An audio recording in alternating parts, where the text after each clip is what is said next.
It can be really frustrating if you're having trouble with your TV, and one of your first instincts would be to go out and buy a new one. But before you do, here are 7 things to try if your Sharp TV isn't working.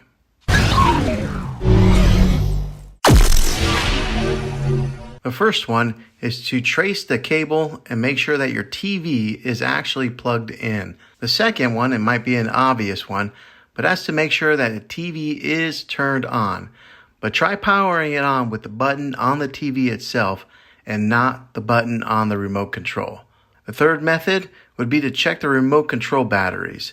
Maybe switch them out for a fresh set of new ones and then try turning it on that way. The fourth method is to make sure that your TV is on the right input or HDMI source. Number 5 is to check and make sure that the outlet is actually working. Maybe plug it into a different wall outlet or check your fuse box to make sure that there is power going to that particular wall plug.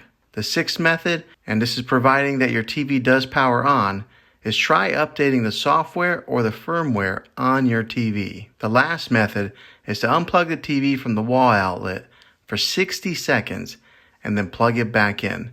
Now make sure you be patient here and wait the whole 60 seconds. Well, hopefully this video was helpful for you. If it was, go ahead and click a thumbs up on it. Go ahead and subscribe to my channel. I make tech videos all the time, and I would love to have you back in the next one. Take care.